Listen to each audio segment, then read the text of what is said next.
Okay, guys, Miss Morgan has told me that y'all have been really, really good. So, what I'm going to do with y'all is that this progressive era notes, the PowerPoint that you have, actually goes along with our Chapter 28 study guide. I will be helping you through question 1 through 23. That is your homework for Tuesday and Wednesday night. So, make sure you got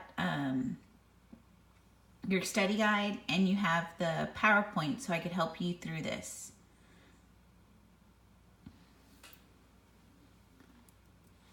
So what we're going to be looking at is, when did the progressive era happen? It's actually going to happen right after the Gilded Age.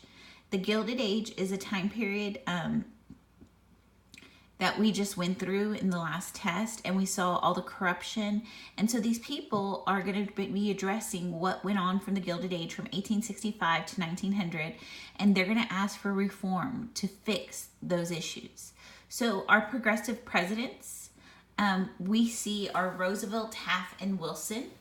They are going to reform our government basically by bringing in rules at the federal level to fix the wrongs in the Gilded Age. So this is question 1. What did the progressives wage war on? The first thing, the power of the trust. The trust we saw in the Gilded Age had too much power over our political process. They were able to bribe people. And we see that there were the bribery. This is what led to the Sherman Antitrust Act, the Interstate Commerce Act not being enforced. And they want to stop the inefficiency of our government and the social injustice that is going on for the workers and farmers. The second thing they waged war on is they wanted to improve American life and labor. They realized that we have strikes going on, we've had the third political parties rising up, and that if their wants are not met, it may lead to a socialist threat in America. So this takes us to question 4 on our study guide, is who are the socialists in America? They're European immigrants from Southern and Eastern Europe who were inspired by the old world to create a stronger government, and that the state would own stuff and the state would create equality amongst the people. So we're going to see the progressives really are attacking this political philosophy we've talked about before, laissez-faire. They want that out. They want to get rid of a government that doesn't do stuff, and they want to bring in a government that regulates for the benefit of the people. And public welfare is in looking after that. So who made up the progressives? We're going to see that the main part of our progressive movement is actually going to be middle-class women. And we see these middle-class women, yes, they're getting involved in the progressive movement because they do not have the right to vote. They're still upset about the 15th Amendment. But they're looking at their kids, and they're looking at the world that their kids are going out to, saying that they should have a say. They should be able to enforce laws to protect their kids as a role of a mother. And so the roots of the progressive movement actually happens from the Green Brick Labor Party, which we saw in the Gilded Age that wanted to increase inflation. They wanted to do stuff for labor. We also see the Populist Party, and we saw a lot of their referendums that they wanted to do, such as a direct election of senators, income tax, government regulation of stuff. This is where the progressive movement actually steals the populist ideas. Also, social gospel. We saw this in one of our philosophies of the industrialists, the idea that you just help people to help people. You don't ask for anything in return. You don't help out the best in civilization. You help out those who need the help. And Jane Addams is going to be one of these people who endorses social gospel. So what did social gospel promote? It promoted this brand of progressivism based on Christian teachings. We talked about the YMCA. We've talked about Salvation Army, that they want to demand better conditions for those who are the downtrodden, demand better housing, demand better living conditions, demand better wages, demand better things for our lower downtrodden class. And so Jane Addams and Lillian Ward are social gospel people, and they're going to focus on improving the lot of family lives living in the inner city, because a lot of these people, remember when we saw those Gilded Age pictures in our picture analysis of the Gilded Age, they were living in these poor living conditions in the tenements. And they were realizing if we don't improve these people's lots, it could lead to a lot of catastrophe. It's going to run rampant with disease. We're going to see people turning to criminal activity. And so we're going to see a lot of progressives These muckrakers, these new progressives, these new publishers are going to focus on exposing all the evils of the Gilded Age and what was bad. So we're going to see Theodore Roosevelt. Sorry, my camera is not focused on the top of this. Theodore Roosevelt is going to focus on reading these guys, and he's going to call them muckrakers. Muckrakers is like, these are people who rake in the muck, rake in the dirt. And these muckrakers are young reporters whose dirt digging writing exposed the inequity of American society. And people are going to read their books because they're exposing all the evil and corrupt ways of our monopolist. So Lincoln Steffines is one of our muckrakers. He writes The Shame of Cities, and basically he amassed the corrupt alliance between big business and the municipal government, how they were aligning together to scam the people out of money. We see another one is Ida Tarbell. We see Ida Tarbell's book right here, Standard Oil. And I always remember tar with oil, because eventually on the next test, you're going to have to match up these people. She's going to expose the devastating information on John D. Rockefeller and how he was able to roll into areas, set price low, basically like Walmart, set price low and run out a lot of small businesses out of a city. David Phillips, he's going to reveal in The Treason of the Senate how 75 of our 90 senators are actually bought out by big business. And they do not represent the people, but they represent the railroads and big business. I don't know why my PowerPoint says and it leaves you in a pendulum for knowing what it is, and big business. That's what it should be. Number 12, what did John Spargo reveal in his book? And I've talked about John Spargo with these kids. We've seen these kids. They're the kids who work in the coal mines. And he's going to reveal in The Bitter Cry of the Children, the child labor in the coal mines. We're eventually going to read this in class. He talks about these kids, and he interviews them, wanting to know how many days a week they work, what are their conditions. And we're going to see this in one of the readings that we will do later next week. Another person is Jacob Riis, and Jacob Riis, he's going to write how the other half lives, and he's going to focus on the living conditions in the tenements. He's going to focus on like orphan children, and all of these pictures really grasp people, and it really exposes what is going on, and this is what's going to lead to reform. These were other pictures of the tenements that we've seen before. Another guy that we will read, his name is Upton Sinclair, and he's going to write the book called The Jungle. And what he's going to reveal in his book is the meat packing plants. And we're going to read this next week, and how their unsanitary conditions. One of the things that they did, I know this is a cow barn over here, is that the rats would get out here. And so what they would do is they would put poison bread out for the rats. But sometimes that poison bread the cows would eat, or it would get put in their trough. And so sometimes the cows would eat the poison bread, and then the cows would be chopped up. That plus the poison would go into the meat. And so this is going to lead to people realizing through their exposés that we need to do something to rail in big business.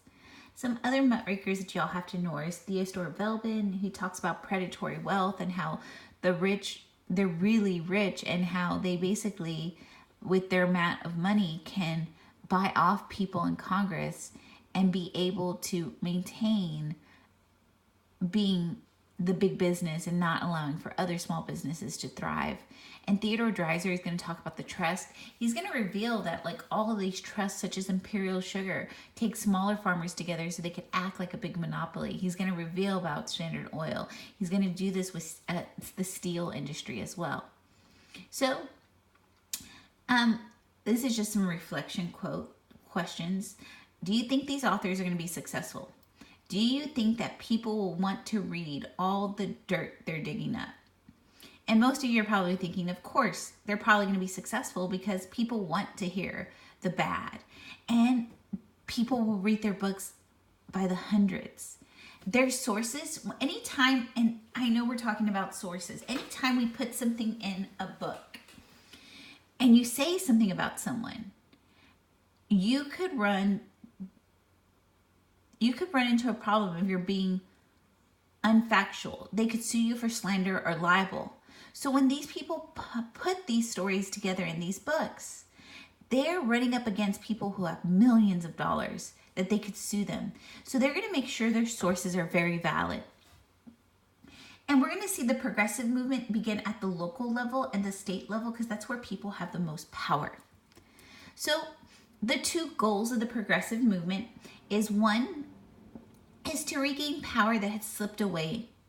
We know that our Senate is controlled by big business, and they want to be able to get control of the Senate, get control of the House, get control of the presidency, and get those government officials out of the hands of business, because the government has been defending business.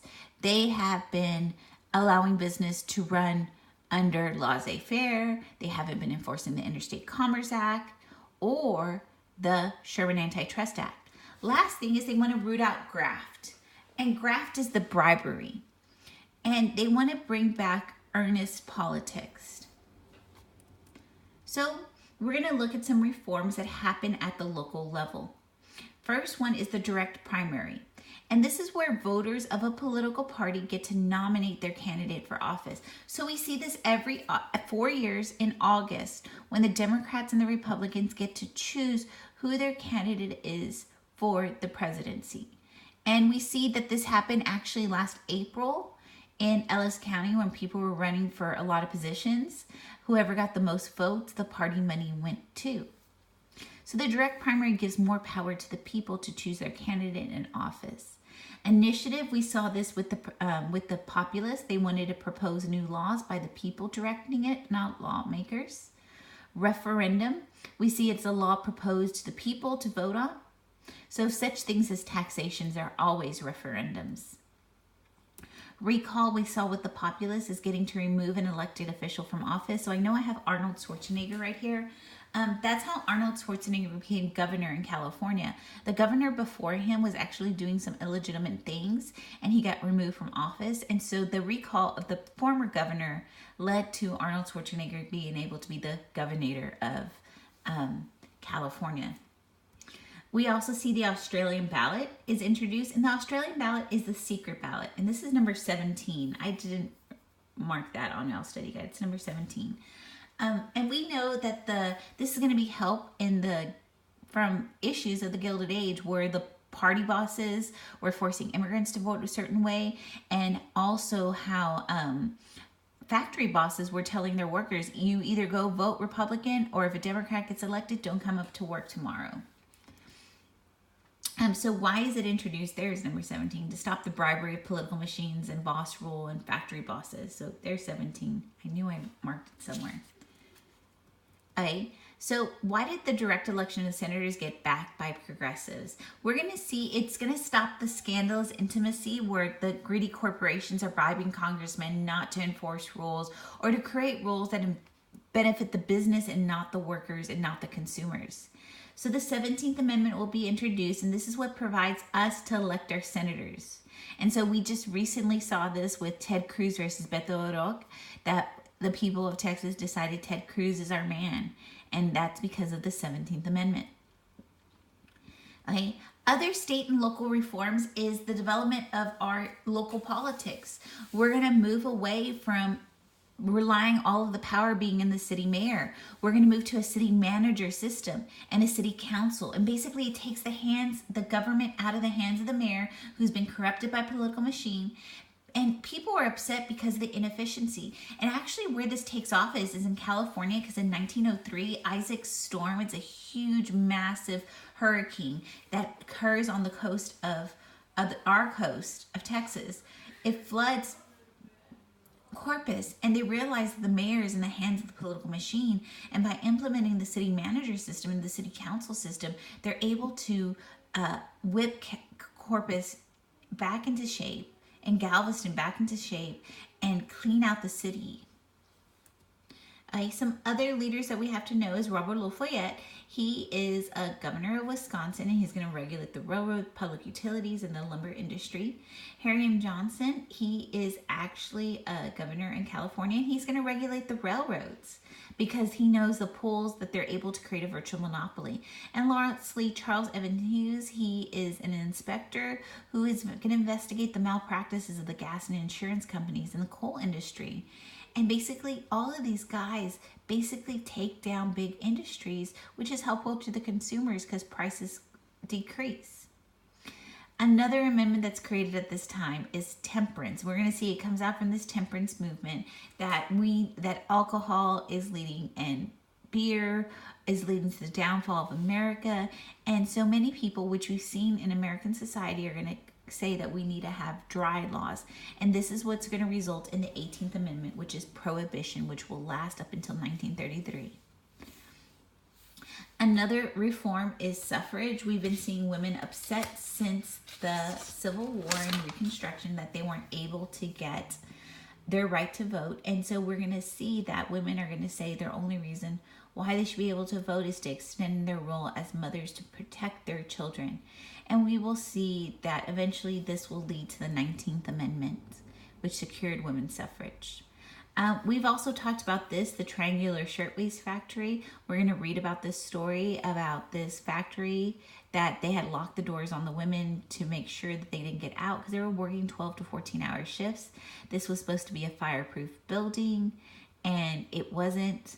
There was only one fire escape, and this is going to lead to workman's compensation, that if you're injured on the job, okay? So I know I helped you through 1 through 23. You don't have much homework tonight. Make sure that you get ahead on your study guide, and thank you for being good to Miss Morgan.